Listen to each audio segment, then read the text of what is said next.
নমস্কাৰ আজি এই ইনস্পায়াৰ এণ্ড ক্ৰিয়েট সোসাইটিয়ে উদযাপন কৰিব লগা ওয়াৰ্ল্ড পপুলেশন ডেত উপস্থিত থকা ইনস্পায়াৰ এণ্ড ক্ৰিয়েট সোসাইটিৰ সভাপতি অনুৰাগ ইলিয়াসী ডাঙৰীয়া প্ৰমুখ্যে ওয়াৰ্কিং প্ৰেসিডেন্ট মুস্তাকিন আলম সুমান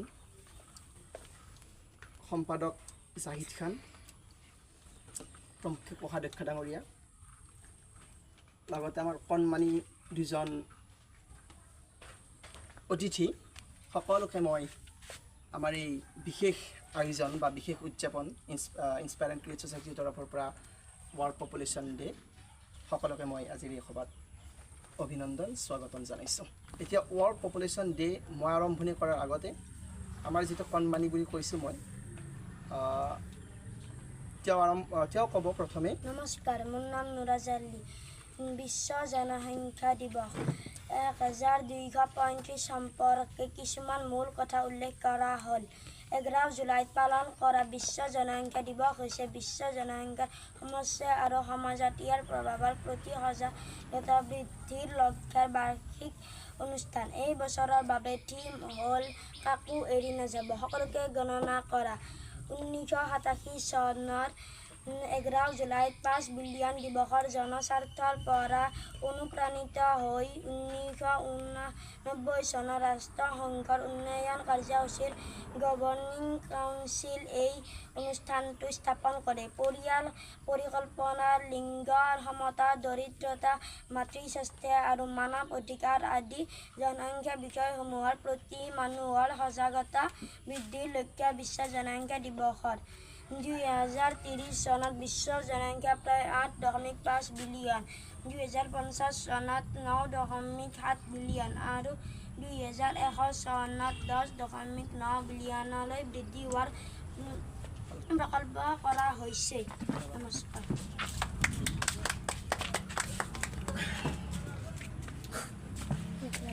আমি কণমানি নুৰাজক তেখেতৰ বহুমূলীয়া দিয়া ভাষণটো তাৰ বাবে বহুত বহুত অভিনন্দন জনাইছোঁ আৰু ভৱিষ্যতৰ শুভকামনা জ্ঞাপন কৰিছোঁ। প্ৰথমতে সকলোকে নমস্কাৰ।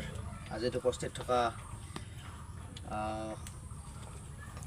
আমাৰ কাৰ্যকৰী সভাপতি মুস্তাকিন ডাঙৰীয়া, লগতে আমাৰ ট্ৰেজাৰাৰ চুইদ ডাঙৰীয়া, সম্পাদক জাহিদ খান। 87 চনৰ 11 জুলাই বিশ্ব জনসংখ্যা দিৱস 5 বিলিয়ন হোৱাৰ পৰাই এই ধাৰণাটো অনুপ্ৰাণিত হৈছিল, যাৰ ফলত বিশ্ব বেংকৰ জ্যেষ্ঠ জনগাঁথনিবিদে ডক্টৰ KC জাকাৰিয়াই এই অনুষ্ঠানটো উদযাপন কৰাৰ পৰামৰ্শ দিছিল। প্ৰতি বছৰে 11 জুলাইত বিশ্ব জনসংখ্যা দিৱস পালন কৰি জনসংখ্যা নিয়ন্ত্ৰণ ধৰি বিশ্ব জনসংখ্যাৰ বিষয়সমূহৰ ওপৰত আলোকপাত কৰা হয়। ৰাষ্ট্ৰসংঘৰ তথ্য অনুসৰি বৃদ্ধি পোৱা জনসংখ্যাই নিয়োগ, অৰ্থনৈতিক উন্নয়ন, দৰিদ্ৰতা, আয়ৰ বিতৰণ আৰু সামাজিক সুৰক্ষাৰ ওপৰত প্ৰভাৱ পেলায়। এই ধাৰণাটোৱে শিক্ষা, স্বাস্থ্য ব্যৱস্থা, অনাময়, গৃহ নিৰ্মাণ, পানী, খাদ্য, শক্তিৰ ওপৰত অৱনতি ঘটায়। আজি যিহেতু ইনস্পায়াৰ এণ্ড ক্ৰিয়েট সোসাইটিৰ তৰফৰ পৰা আমি ওয়াৰ্ল্ড পপুলেশন ডে উদযাপন কৰি আছোঁ। আচলতে উদযাপনত চেলিব্ৰেট শব্দটো কোৱাৰ লগে লগে আমাৰ ক'ৰবাত ভাল লগা শব্দ এনেকুৱা ধৰণৰ আহি পৰে, কিন্তু বিশ্ব জনসংখ্যাৰ বৃদ্ধিয়ে নিশ্চিতভাৱে বিশ্ববাসীক শংকিত কৰি তুলিছে। আৰু এই বিশ্ব জনসংখ্যা নিয়ন্ত্ৰণ বা বিশ্ব জনসংখ্যাৰ প্ৰতি মানুহ সজাগ কেনেকৈ হ'ব লাগে, বিশ্ব জনসংখ্যাৰ বৃদ্ধিৰ লোকচান বিশ্ববাসীৰ ওপৰত কেনেধৰণে পৰিব পাৰে, এই কথাখিনিৰ আলোচ্য বিষয়ে হৈছে ওয়াৰ্ল্ড পপুলেশন ডেৰ উদ্দেশ্য।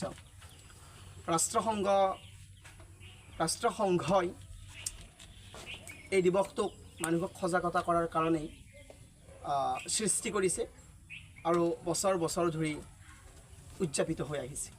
যি নহওক, আজি আমি বিশ্ব জনসংখ্যা দিৱসক স্বীকৃতি দিবলৈ একত্ৰিত হৈছোঁ। ইনস্পায়াৰ এণ্ড ক্ৰিয়েট সোসাইটিৰ সমূহ মেম্বাৰ আজি আমি বিশ্ব জনসংখ্যা দিৱসক স্বীকৃতি দিবলৈ একত্ৰিত হৈছোঁ, যিটো আমাৰ বিশ্ব জনসংখ্যাৰ ধাৰাসমূহে উপস্থাপন কৰা প্ৰত্যাহ্বান আৰু সুযোগসমূহৰ ওপৰত চিন্তা কৰাৰ এক মুহূৰ্ত।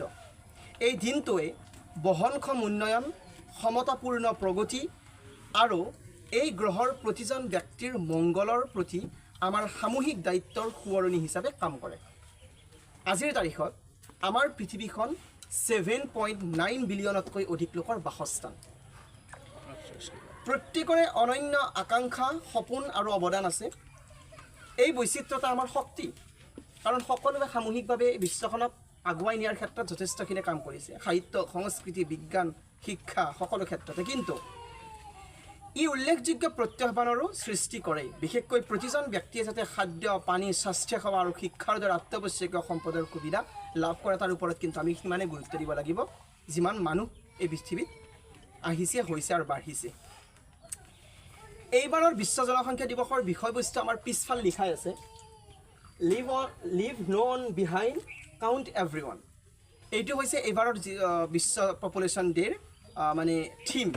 বিশ্ব জনসংখ্যা দিৱসত বিশেষকৈ ভাৰতৰ জনসংখ্যাৰ বিষয়ে আমি অলপ জানিব লাগে। তো ভাৰতৰ জনসংখ্যা ৰাষ্ট্ৰসংঘৰ জনসংখ্যা পুঁজিৰ এক প্ৰতিবেদন অনুসৰি আগন্তুক ৭৭ বছৰত ভাৰতৰ জনসংখ্যা দুগুণ হ'ব। প্ৰতিবেদন অনুসৰি অনুমানিক ১৪৪ কোটি জনসংখ্যাৰ সৈতে ভাৰতে বিশ্বৰ শীৰ্ষত আছে।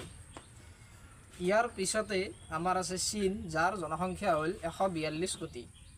২০১১ চনৰ লোকপিয়ল অনুসৰি ভাৰতৰ জনসংখ্যা ১.২১ বিলিয়ন। জনসংখ্যাৰ প্ৰতিবেদনখনে সূচায় যে ভাৰতৰ জনসংখ্যাৰ প্ৰায় ২৪% ১৪ বছৰ বয়সৰ ভিতৰত। তো আমি আজি অনুষ্ঠুপীয়াকৈ আমি ইনস্পায়াৰ এণ্ড ক্ৰিয়েট ছ'চাইটিয়ে বিশ্ব জনসংখ্যাৰ ওপৰত অলপমান মানুহক ছ'চিয়েল মিডিয়াৰ জৰিয়তে সজাগ কৰিবলৈ চেষ্টা কৰাৰ উপৰিও আমি যিকেইজন সদস্য আজি ইনস্পায়াৰ এণ্ড ক্ৰিয়েট ছ'চাইটিৰ ইয়াত উপস্থিত থাকিলোঁ, গোটেইকেইজন জীৱনত যাতে এই কামখিনি প্ৰেক্টিকেল হয় আৰু আমি এইখিনি শিকি আমি বাস্তৱ জীৱনত ইয়াক প্ৰতিফলিত কৰোঁ, প্ৰস্ফুটিত হয় আমাৰ জীৱনবিলাকত। আমি জনসংখ্যা ৰোধৰ ক্ষেত্ৰত বা জনসংখ্যাৰ ইতিবাচক আৰু নেতিবাচক ভূমিকাৰ ক্ষেত্ৰত আমি যাতে আগলৈ কাম কৰোঁ, সেইটো সকলোলৈ মই বিনম্ৰতাৰ অনুৰোধ জনাম।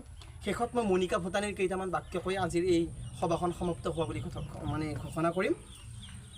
মণিকা ভূটানী লিখিছিল, তেওঁ ভাল চিন্তা কৰিবলৈ শিকিলে, ভাল জীৱন দিবলৈ শিকিলে, তেওঁ আৰু আনকো।